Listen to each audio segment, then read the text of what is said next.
Study IQ IAS, आपका selection हमारा mission. नमस्कार दोस्तों एक बार फिर से दक्षिण भारत में लैंग्वेज को लेकर एक बड़ी कंट्रोवर्सी हो गई है। लेकिन इस बार हिंदी विवाद में नहीं है, बल्कि जो कर्नाटका के अंदर जो लैंग्वेज है और जो तमिलनाडु में तमिल है, दोनों को लेकर विवाद हुआ है। ये आप देख सकते हो खबर। यहां पर जो कमल हसन है, उन्होंने ये कमेंट पास किया जिसकी वजह से ये विवाद हुआ। उनका कहना है your language Kannada was born out of Tamil. तो इसको थोड़ा सा डिटेल में समझेंगे और जानने की भी कोशिश करेंगे कि क्या ये बात सच है। मतलब क्या जो कमल हसन कह रहे हैं कि जो कन्नड़ है वो तमिल से निकला है, तो इसके पीछे का हिस्ट्री क्या है वो भी मैं आपको बताऊंगा। चलिए आगे बढ़ते हैं। लेकिन देखिए, यहां पर सबसे पहले आपको समझने की जरूरत है कि जो कमल हसन है, he is a veteran Indian actor और पॉलिटिशियन है, और इनके द्वारा बेसिकली एक फिल्म की प्रमोशन की जा रही थी। इनकी फिल्म थी जो मैं आपको आगे बताऊंगा इसके बारे में। तो उसी के दौरान उन्होंने यहां पर जो कह दिया ना कि Kannada language was born out of Tamil, इसी को लेकर एक लिंग्विस्टिक और पॉलिटिकल कंट्रोवर्सी आपको देखने को मिलेगी। और इसी की वजह से यहां पर कर्नाटका में स्पेशली जो है इसको लेकर काफी क्रिटिसाइज किया जा रहा है।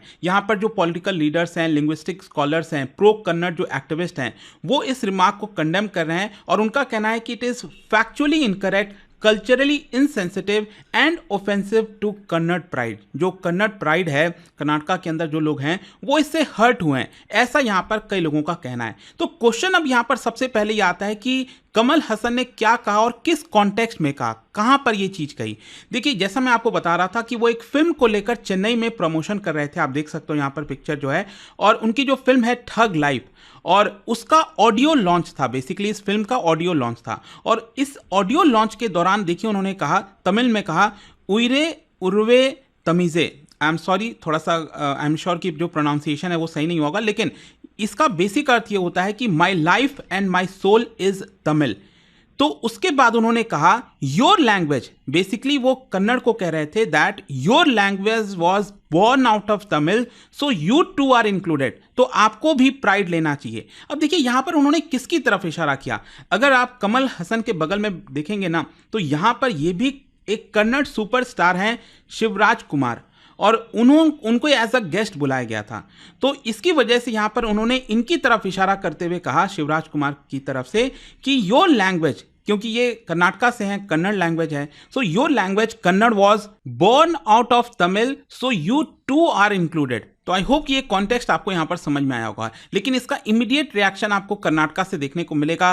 पॉलिटिकल कंडेमनेशन आया, चाहे बीजेपी हो, कांग्रेस हो। बीजेपी के जो कर्नाटका प्रेसिडेंट हैं BY विजेंद्र, उन्होंने कहा कि जो कमल हसन का ये स्टेटमेंट था वो अनकल्चर्ड था। उन्होंने डिमांड किया कि उनको अनकंडीशनल पब्लिक अपॉलॉजी देनी चाहिए। साथ ही साथ उनका कहना है कि it is natural to love one's mother tongue. तो बेसिकली क्या था ना कि जब उन्होंने कहा my life and my soul is Tamil, तो चलो यहां तक चलो समझ में आता है कि वो तमिल को एज अ प्राइड की तरह ले रहे थे। लेना भी चाहिए, आपका कल्चर है, आपकी जो सभ्यता है, अगर आप उसको प्राइड की तरह लेते हो तो आप ले सकते हो, कोई दिक्कत नहीं है। लेकिन ये क्लेम करना दैट सुपीरियरिटी, आपकी लैंग्वेज सुपीरियर है और दूसरे के लैंग्वेज को डिसरिगार्ड करना, ऐसा बीजेपी के कर्नाटका जो प्रेसिडेंट है उनका कहना है कि ये सही नहीं है। ये एरोगेंस दिखाता है, ये कल्चरल एरोगेंस है जो कि नहीं होना चाहिए। सेम उसी प्रकार से जो कांग्रेस के लीडर्स हैं कर्नाटका में, अब देखो कांग्रेस क्या है कि इंडिया अलायंस का पार्टनर है, तो यहां पर जाहिर सी बात है कि उनकी तरफ से एज सच कोई रिमार्क्स नहीं दिया गया, लेकिन उन्होंने इस पर्टिकुलर रिमार्क से डिस्टेंस कर लिया। जो कमल हसन ने कहा, तो कहा कि नहीं देखिए, हम यहां पर जो है इससे हम इसे सहमत नहीं रखते हैं। तो यहां पर अब देखो क्वेश्चन यही आता है कि तमिल वर्सेस कन्नड़, मतलब जो लिंग्विस्टिक क्लैरिफिकेशन है वो आपके लिए जानना जरूरी है। सबसे पहले तो आपको समझने की जरूरत है कि ये जो दोनों ही लैंग्वेज है ना, तमिल और Kannada, they are part of Dravidian language family. अब द्रविडियन लैंग्वेज फैमिली में आप देखोगे तो सिर्फ तमिल और कन्नड़ नहीं है, यहां पर आपको और भी कई लैंग्वेज हैं, जैसे तुलु हो गया, तोडा हो गया, मलयालम हो गया, कोडावा हो गया। ये सब आपको लैंग्वेज जो है द्रविडियन लैंग्वेज फैमिली का ही पार्ट देखने को मिलेंगे। और ये बेसिकली अगर आप देखिए तो ये अलग अलग रीजन के हिसाब से मैं बताया हूँ। साउथ हो गया, फिर इसके अलावा साउथ सेंट्रल में अगर आप देखो को तेलुगु है, गोंडी हो गया, फिर इस तरह से आपको अलग अलग लैंग्वेजेस देखने को मिलते हैं। तो they are part of one Dravidian language family, लेकिन यहां पर लिटरेरी ट्रेडिशंस में ये इंडिपेंडेंट है। एंशिएंट लैंग्वेजेस हैं, ये सेपरेट हैं अपने आप में, क्योंकि तमिल अगर आप देखिए तो अपने आप में बहुत पुराना, दुनिया की one of the oldest living classical languages में इसको काउंट किया जाता है। क्योंकि अगर आप इसकी हिस्ट्री देखोगे, इनफैक्ट आपको संगम लिटरेचर एरा के बारे में पता होगा, तो 2000 साल से भी पुराना लिटरेचर आपको इसका एविडेंस देखने को मिलता है। एंड भारत में भी इसको क्लासिकल लैंग्वेज में काउंट किया जाता है। सेम उसी प्रकार से कन्नड़ भी अगर आप देखो तो it is equally ancient, and इसका भी एविडेंस आपको 5th सेंचुरी सीई का देखने को मिलता है। इसके जो इंस्क्रिप्शंस हैं, इनफैक्ट यहां पर जो बहुत ही famous and oldest Kannada literature work है ना, कविराज मार्ग, तो वो भी 850 सीई का है। एंड कन्नड़ को भी क्लासिकल लैंग्वेज का दर्जा दिया गया है। तो यहां पर बेसिकली समझना यह है कि दोनों को ही जो एंसेस्ट्री है ना, वो काफ़ी शेयर्ड है, लेकिन इनका जो, और इसी की वजह से क्या होता है कि इसका जो ग्रामर स्ट्रक्चर है, वर्ड फॉर्मेशन हो गया, जो वर्ड्स हो गया, तो वो काफ़ी कॉमन आपको देखने को मिलेगा। लेकिन यहाँ पर जो तमिल है वो जोग्राफिकली अगर आप देखो तो थोड़ा सा डिफरेंट हो जाता है, क्योंकि जो तमिल है वो आपका जोग्राफिकली जो आज का तमिल वाला ये तमिलनाडु वाला रीजन आप देख रहे हो वहीं पर रहा, और जो कन्नड़ है बेसिकली यहाँ पर जो कन्नड़ स्पीकर्स हैं वो थोड़ा सा वेस्टवर्ड शिफ्ट हो गए यहाँ पर थे। तो दैट इज़ वाई ये आपको जोग्राफिकली जो है देखने को मिलता है, जिसकी वजह से ये इंडिपेंडेंट लिंग्विस्टिक इवोल्यूशन हुआ है। ठीक है, भले ही ये एक प्रोटो द्रविडियन, जो द्रविडियन फैमिली ट्री है उसका पार्ट है, लेकिन इनका जो इवोल्यूशन है वो आपका इंडिपेंडेंट तरीके से हुआ है, ये आपको समझना है। और दोनों ही लैंग्वेज अगर आप देखिए पॉलिटिकल हिस्ट्री में, चाहे चालुक्यास का, पल्लवास का, जिनका भी आपका जो भी रूलर्स थे, तो उसको एक प्रकार से आगे बढ़ाते थे। फॉर एग्जाम्पल चोला जो डायनेस्टी है 9th से 13th century, they ruled parts of Karnataka, तो वहाँ पर जो है आपका ऑब्वियस सी बात है कन्नड़ को बढ़ावा दिया जा रहा था। होयसाला जो डायनेस्टी है 10th to 14th सेंचुरी, वहाँ पर तमिल रीजन्स में इन्फ्लुएंस था, उसको एक प्रकार से, और दोनों ही जो है डायनेस्टी वो एक्सचेंज करते थे। फॉरेन जो लिंग्विस्टिक एक्सचेंज है वो लगातार होता रहता था। और जो विजयनगर एम्पायर की अगर हम बात करें 14th to 17th सेंचुरी, वहाँ पर कन्नड़ और तमिल लिटरेचर दोनों ही आगे बढ़ा करते थे। क्योंकि फॉर एग्जाम्पल मैं आपको बताता हूँ, विजयनगर एम्पायर में रॉयल कोर्ट हो गया, टेम्पल्स हो गए, वो एक मेल्टिंग पॉइंट हुआ करते थे जहाँ पर पोएट्स, स्कॉलर्स एक साथ आते थे और दोनों ही लैंग्वेज बोलते थे एक प्रकार से।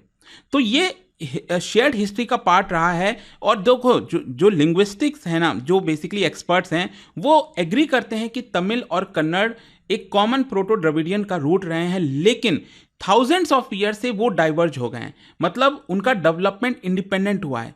सो ये कहना कि Kannada is born out of Tamil, ये थोड़ा सा फैक्चुअली मिसलीडिंग हो जाएगा। तो ये दोनों अलग सेपरेट रहे हैं, ये आपको थोड़ा सा समझने की जरूरत है। और इनफैक्ट अगर मैं आपको बताऊं तो यहाँ पर जो साउथ इंडिया के अंदर लैंग्वेज को लेकर अपने आप में अलग अलग प्राइड देखने को मिलेगा। और स्पेशली ये जो कमल हसन के द्वारा स्टेटमेंट दिया गया ना, ये इसकी वजह से कर्नाटका के अंदर स्ट्रांग रिएक्शन क्यों आया, ये भी आपको समझना है। क्योंकि अगेन लैंग्वेज जो है वो कन्नड़ आइडेंटिटी का पार्ट रहा है एक प्रकार से। एंड स्पेशली जो कर्नाटका के अंदर लोग हैं वो भी बार बार इल्ज़ाम लगाते हैं कि हमारे ऊपर दूसरे लैंग्वेजेस को डोमिनेट करने की कोशिश की गई। फॉर एग्जाम्पल हिंदी हो गया, तमिल हो गया। तो इसकी वजह से यहाँ पर ये काफ़ी सेंसिटिव मुद्दा हो जाता है, चाहे कर्नाटका हो या फिर तमिलनाडु हो। सो देर आर हिस्टोरिकल टेंशंस भी रहा है तमिल और कन्नड़ स्पीकर्स के बीच में। अगर आप देखोगे कावेरी रिवर वाटर डिस्प्यूट की वजह से, बॉर्डर इश्यूज की वजह से, चाहे जो भी है, यहाँ पर अक्सर दोनों के बीच में टेंशंस भी देखने को मिलेगा। तो कोई भी ये सजेस्ट करना कि कन्नड़ इज इंफीरियर या फिर डेराइवेटिव, ये एक प्रकार से कर्नाटका की जो कल्चरल ऑटोनॉमी है उसके ऊपर अटैक की तरह देखा जा रहा है। इनफैक्ट अभी आपने रिसेंटली देखा ही होगा कितना बड़ा विवाद हो गया था। एसबीआई की जो एम्प्लॉय है उसने कह दिया this is India, I will speak Hindi not Kannada. तो इसको लेकर भी आपने देखा होगा काफ़ी विवाद हो रहा था। चीफ मिनिस्टर एक बयान दे रहे हैं, कोई और दूसरा बयान दे रहा है। तो ये सारी चीज़ें चल रही थी। और अभी क्या है ना कि कल्चरल और सिनेमा को लेकर भी कॉन्टेक्स्ट में आपको देखना होगा, क्योंकि ये कंट्रोवर्सी इस समय आई है जब कमल हसन एक्टिवली थग लाइफ जो फिल्म है उनकी वो प्रमोट कर रहे हैं। और इस फिल्म के अंदर क्या है कि अलग अलग राज्य के आपको स्टार्स देखने को मिलेंगे, जिसमें कर्नाटका की भी स्टार्स इसके अंदर है इस फिल्म में। तो यहाँ पर अब कंसर्न ये हो गया है कि क्या ये फिल्म को अब कर्नाटका के अंदर प्रमोट किया जा पाएगा, स्क्रीन किया जा पाएगा, कन्नड़ जो एक्टर्स हैं, जो प्रोड्यूसर्स हैं, क्या वो कोलैबोरेट करेंगे। तो बहुत सारे अब सवाल उठ रहे हैं। करंट स्टेटस में आपको बता दूं, अभी तक जब मैं वीडियो रिकॉर्ड कर रहा था तो कमल हसन ने कोई अपॉलॉजी, फॉर्मल अपॉलॉजी नहीं मांगी है। सोशल मीडिया में इसको लेकर काफ़ी डिमांड चल रहा है कि क्लैरिफाई करना चाहिए कि आखिरकार कमल हसन क्या कहना चाह रहे हैं। कर्नाटका जो फिल्म चैम्बर है और बाकी की जो इंडस्ट्री ग्रुप्स हैं उनके ऊपर काफ़ी प्रेशर है कि कमल हसन जो है उन्होंने अभी तक कोई भी अपना स्टेटमेंट रिट्रैक्ट नहीं किया है, तो उनके ऊपर प्रेशर बनाना चाहिए और देखना होगा कि अल्टीमेटली ये जो पूरा मुद्दा है ये कोई लार्जर बॉयकॉट में या फिर प्रोटेस्ट मूवमेंट में टर्न होता है या नहीं होता है, वो देखने वाली बात होगी। लेकिन इसी से जुड़ा एक और चीज़ मैं आपको बता दूं, अभी जस्ट कुछ ही देर पहले खबर आई कि जो कमल हसन है वो पार्लियामेंट में आने वाले हैं, क्योंकि राज्यसभा आपको पता है यहाँ पर जो पार्टीज़ हैं वो नॉमिनेट करती हैं, तो राज्यसभा के अंदर जो डीएमके है जो अभी पावर में है तमिलनाडु में, वो यहाँ पर उन्होंने अनाउंस किया कि वो कमल हसन को सपोर्ट करेंगे और पार्लियामेंट जो है कमल हसन आने वाले हैं। तो ये भी एक खबर आई थी। तो आई होप कि ये जो कंट्रोवर्सी था अभी जो भी चल रहा था वो आपको समझ में आया होगा। और जाने से पहले एक इंटरेस्टिंग क्वेश्चन, क्या आप बता सकते हो which constitutional article empowers the president of India to recognise the language as classical language? कौन सा आर्टिकल है जो प्रेसिडेंट ऑफ इंडिया को एम्पावर करता है? आपका जो राइट आंसर आप सब जानते हैं मेरे इंस्टाग्राम पर तो मिलेगा ही, वहां पर अगर आप नहीं हो कोई बात नहीं, टेलीग्राम से ले सकते हैं इसका सही उत्तर। और आपको मैं बता दूं 31 मई तक एक्स्ट्रा डिस्काउंट मिल रहा है हमारे सभी यूपीएससी बैचेस में। कोई भी बैच आप लेना चाहते हो बस आपको यूज करना है ये code Ankit live to get maximum discount. और इन आपको पता है 1 साल बचे हैं अब 2026 की प्रिपरेशन के लिए, सबसे बेस्ट टाइम होगा, बैच लेकर अपनी तैयारी करिए और 2026 का जो यूपीएससी है उसको क्रैक कर सकते हैं। दोस्तों, चाहे आप यूपीएससी की तैयारी शुरू कर रहे हो या फिर प्लान बना रहे हो, मेरे पास है एक जबरदस्त अपॉर्चुनिटी, स्टडी आईक्यू का यूपीएससी फाउंडेशन कोर्स। सोचिए, एक ऐसा ऑल इन वन प्रोग्राम जहां मिलेगा आपको सॉलिड तैयारी, 1000+ आवर्स की लाइव क्लासेस टॉप एजुकेटर्स के साथ, personalised mentorship, handwritten notes और पीआरपी एमआरपी जैसे फोकस्ड रिवीजन मॉड्यूल्स। स्कॉलरशिप भी हैं दोस्तों, प्रीलिम्स क्लियर करो, पूरा फीस रिफंड लो। हर मंथ टॉप परफॉर्मर्स को मिलेंगे 11,000 रुपीज के cash reward. Economically weaker students के लिए है उड़ान स्कॉलरशिप, ताकि पैसा कभी रुकावट ना बने। गोल्ड, प्लैटिनम या डायमंड, जो प्लान आपके लिए बेस्ट हो उसे चूज कीजिए। और सबसे खास बात, आपको गाइड करेंगे खुद x secretary Anil Swarup sir, जिन्होंने यूपीएससी सिस्टम को अंदर से देखा है। स्टडी आईक्यू पर भरोसा किया है 2 करोड़ से ज्यादा इंडियंस ने, और अब आपका नंबर है यूपीएससी फाउंडेशन कोर्स के साथ अपना आईएएस ड्रीम सच करने का। अब करना क्या है, बस स्टडी आईक्यू के ऐप पर जाइए या फिर कमेंट सेक्शन में दिए गए लिंक पर क्लिक करिए, यूपीएससी फाउंडेशन कोर्स ढूंढिए। बाय नाउ पर क्लिक करने के बाद डिस्काउंट कोड के सेक्शन में लिखिए ANKITLIVE अंकित लाइव और पाइए सबसे lowest price. Your IAS journey starts now. Study IQ IAS, आपका सिलेक्शन हमारा मिशन।